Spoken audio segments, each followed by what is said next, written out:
সর্বশেষ কারা হেদায়েত প্রাপ্ত হবে? এটা আছে সূরা মাইদার 16 নম্বর আয়াত। আল্লাহ সুবহানাহু ওয়া তাআলা ইয়াহদি বিহিল্লাহ মান ইত্তাবা সুবুলাস সালাম, যে ব্যক্তি আল্লাহ সন্তুষ্টি লাভের প্রত্যাশা করে আল্লাহ তাকে কোরআনের মাধ্যমে সঠিক পথের সন্ধান দেন। সুবহানাল্লাহ। আবার বলছি ইয়াহদি বিহিল্লাহ মান ইত্তাবা রিদওয়ান সুবুলাস সালাম ওয়া ইউখরিজুহুম মিনাজ যুলুমাতি ইলান নূর বিইذনিহি ওয়া ইয়াহদিহিম ইলা সিরাতিল মুস্তাকিম, যে ব্যক্তি আল্লাহ সন্তুষ্টি লাভের আশা করে আল্লাহ সুবহানাহু ওয়া তাআলা কোরআনের মাধ্যমে তাকে সঠিক জ্ঞান দান করেন।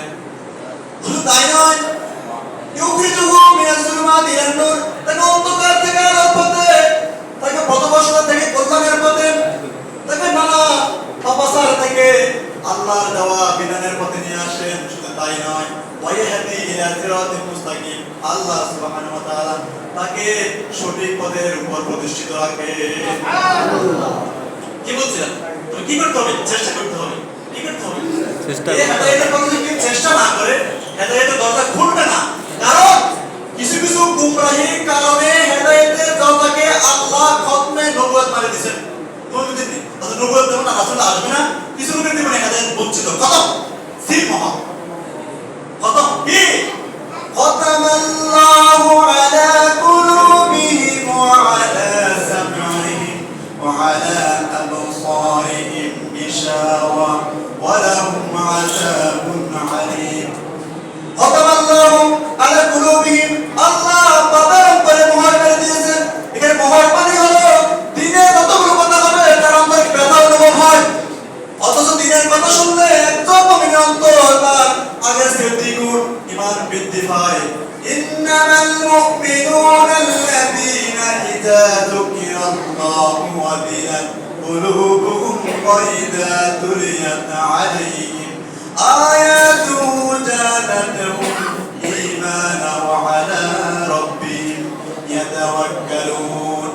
আল্লাহ সুবহানাহু ওয়া তাআলা ঘোষণা করেন, প্রকৃতপক্ষে মুমিন তো তারাই যাদের সামনে এভাবে কোরআনের আলোচনা করা হয়, কোরআনের মাহফিল করা হয়, কোরআন নিয়ে গবেষণা করা হয়, তখন একদল মুমিনের অন্তর আল্লাহ তাআলার রহমত দিয়ে আল্লাহ কি করেন? প্রশান্তি লাভ করেন। আর তাদের এই অন্তর থেকে ঈমানগুলো অনেক বেশি বৃদ্ধি পেতে থাকে। আর সেসব ঈমানদাররা সব সময় মুসিবত আসে আল্লাহর প্রতি কি করে? তাওয়াক্কুল করেন। ওয়াসবির মা আযাবাক, যখনই দ্বীনের কোন কাজ করবেন, ঈমানের কাজ করবেন, কোরআনে কারিমে হেদায়েতের জন্য কথা বলবেন, আপনার পেছন থেকে ডান দিক থেকে কিছু মানুষ আপনার বিরোধিতা করবে, অথবা আপনি আল্লাহ আপনাকে ভরসা দিচ্ছেন ওয়াসবির মা আযাবাক, আপনি কি করবেন? ওই সব মুসিবতে কি করবেন? সবর করবেন তার উপরে, আল্লাহর উপরে। যারা নবীর অনুসরণ করেন তারাই কেবল হেদায়েত প্রাপ্ত হবেন। ফাআমিনু বিল্লাহি ওয়া রাসূলিহিন নাবিয়িল উম্মিল্লাযী ইউমিন বিল্লাহ ওয়া কালিমাতিহি ওয়াত্তাবি'উ লাআল্লাকুম তাহতাদুন। ফাআমিনু বিল্লাহ, তোমরা কি করো? ঈমান আনো বিল্লাহ, আল্লাহর প্রতি, ওয়া রাসূলিহিন নবী, রাসূল এবং উম্মি নবীর প্রতি, আল্লাযী যিনি ইউমিনু বিল্লাহ, যিনি আল্লাহর প্রতি ঈমান এনেছেন, শুধু তাই না, ওয়া কালিমাতিহি, আল্লাহর কালামের প্রতি ঈমান এনেছেন, আল্লাহর কালামের প্রতি ঈমান এনেছেন, ওয়াত্তাবি'উ লাআল্লাকুম তাহতাদুন, তোমরা আল্লাহ রাসূলের অনুসরণ করো, তাতে তোমরা হেদায়েত প্রাপ্ত হতে পারবে। সুবহানাল্লাহ। আল্লাহ সুবহানাহু ওয়া তাআলা আজকের এই সংক্ষিপ্ত কথাগুলো যেটুকু বলেছি, আমাকে আপনাদের সকলকে দ্বীনের জন্য সঠিক কথাগুলো মেনে চলার তৌফিক দান করুন। আমিন।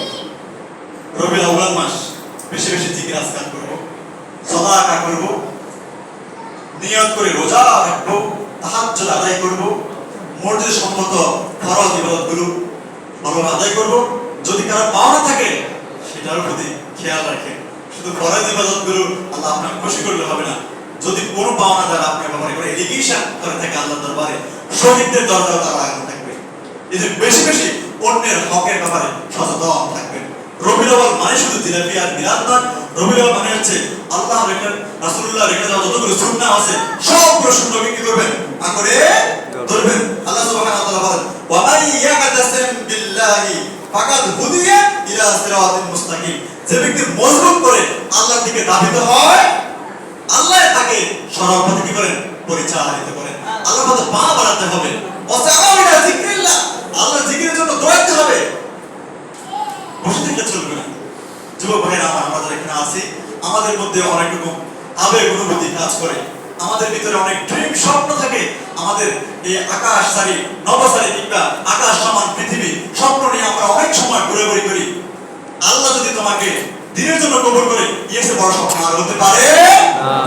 সবসময় চাইবে আল্লাহ আমার সন্তানকে দিনের জন্য কবুল করো, দিনের পথে যদি আমি প্রতিষ্ঠিত হতে পারি, আমার সম্মান দুনিয়া আখিরাতে আছে না? আচ্ছা বলেন স্যার, এই পৃথিবীকে আমরা জানি কারণ এত পরিমাণ সম্পদ ছিল, কারণের সম্পদের স্বামী বহন করার জন্য অন্তত শতাধিক শত শত উট ছিল। বলেন স্যার, কারণ পৃথিবীতে আছে? কারণ কোন বংশধর পৃথিবীতে আছে? আছে, এখনো আছে। ওই যে মাই ইউদলিল ফালা হাদিয়া লাহু, যাদেরকে আল্লাহ হেদায়েত দেন নাই, গোমরাহি করেছেন, তারা তো এখনো আছে। তাহলে মনে রাখবেন, আপনি যেটা পাওয়ার জন্য যত বেশি চেষ্টা করেছেন, আপনি তার পিছনে যত দৌড়াবেন, ওটা আপনার থেকে আরো 10 গুণ দৌড়াবে। অতএব শেষ একটা কথা বলি, সে কথাটা হচ্ছে,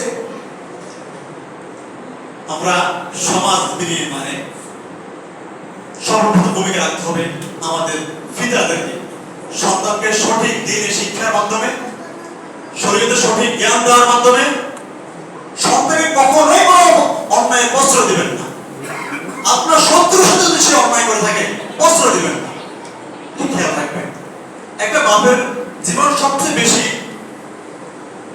মানে কি বলা হয় এটাকে, সুইটেবল এবং কি ইন্টারেস্টিং হয়, মানে সবচেয়ে এনজয়িং হয়, মানে উপভোগযোগ্য হয় যখন সন্তানগুলো তার পিতাকে পুরো অনুসরণ করে।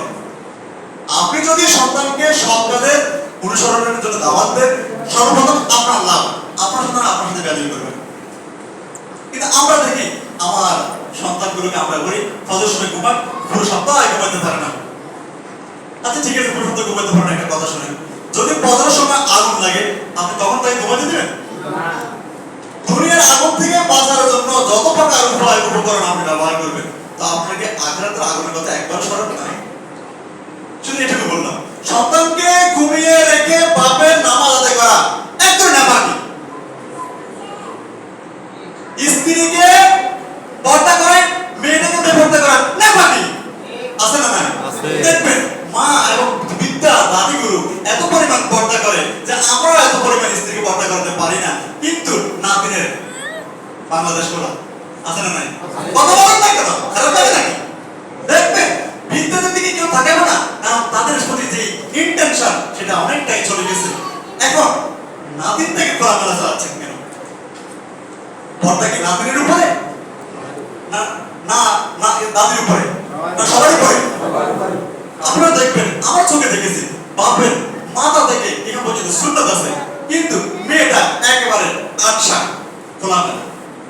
এমন আব্বা জাহান্নামে যাবে। শেষ একটা কথা বলি, এমন কিছু ভুল আছে স্ত্রীর ছবি ফেসবুকে না দিলে মেয়ের হক আদায় হয় না। আমার না হক আদায় হলো, প্রতিবেশী আছে না, বন্ধু বান্ধবের হক আদায় করতে হবে, তুমি হক আদায় করে চলে আপনাকে।